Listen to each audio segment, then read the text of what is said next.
I'm Kelly.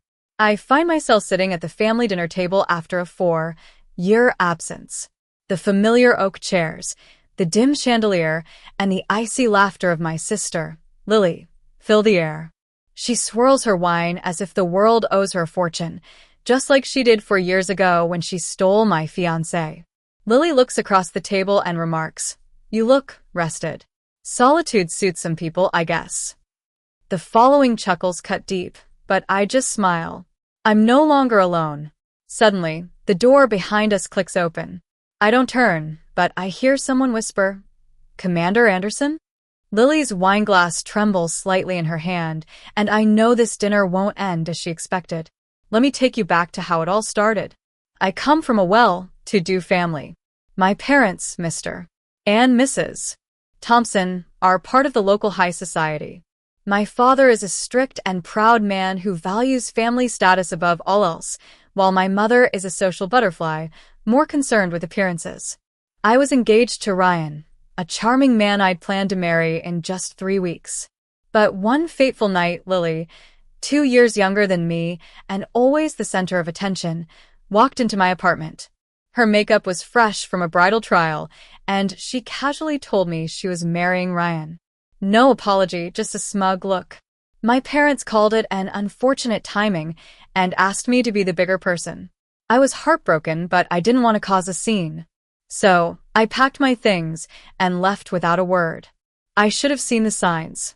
Ryan had started being late for our wedding, planning meetings, skipping important events.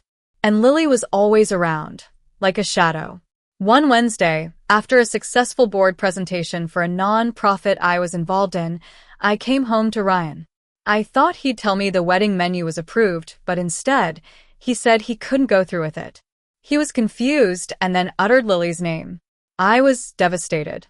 10 minutes later, Lily texted me, saying they were in love and hoped I'd understand.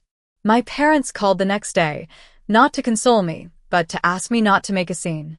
They said Lily needed my support, and that hearts change. I left everything behind. I broke my lease, took a sabbatical, and disconnected my phone. 6 weeks later, I saw the headlines of their wedding. Lily wore the dress I'd picked with our grandmother, used the same florist, and had the wedding at the same venue. She just took over my life. I rented a studio near the water and lived off my savings. For months, I felt like I was made of glass, fragile, and on the verge of shattering. But then, on a rainy Tuesday at a community center, I overheard a workshop on trauma-informed housing for abused women. I signed up to volunteer and met Mark. Mark was a former intelligence unit commander. He was unassuming, with a worn flannel and kind eyes. He remembered my name and listened to me without judgment. We started spending weekends sketching ideas for a program to support displaced women. We fell in love slowly. When Mark proposed, it was simple. Just the two of us on the porch, wrapped in blankets. He gave me a ring on a dog tag chain and said he just wanted to walk beside me while I saved myself. I said yes.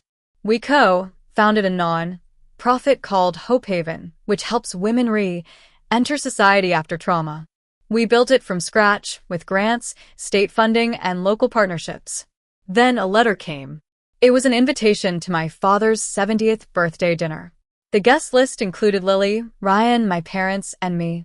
They didn't know I was married, and they had no idea what was coming. Mark didn't want to come at first, but when I told him I'd like him to be there, he agreed. He wore his formal navy blue service coat, minus the medals, but with the insignia of his former command. When we arrived at the country club, a valet greeted Mark with respect. Inside, the room was exactly as I remembered. Lily was her usual self, laughing and acting like she owned the world. I walked in alone first. My mother looked shocked, as if seeing a ghost. Lily taunted me, saying I looked rested. I took my seat, leaving the chair next to me empty. Then, Mark entered. A former Marine guest saluted him and said, "Commander Anderson, sir." Mark walked to the table, took my hand, and introduced me as his wife. The room fell silent. Lily tried to regain control with snide remarks, asking what it was like being a commander's wife. I calmly told her I helped run a trauma recovery foundation and was working on statewide policy reform for transitional housing. She became more aggressive, but I stood my ground. I told her I didn't disappear. I just stopped going where I wasn't respected. A retired general at the table then spoke up, praising my work for veterans and survivors. In the end, we didn't stay for dessert. As we left, I looked back, knowing I'd finally left that version of me behind. I've built a life no one can steal, found love without performance, and learned that I don't need their recognition. I have peace and strength.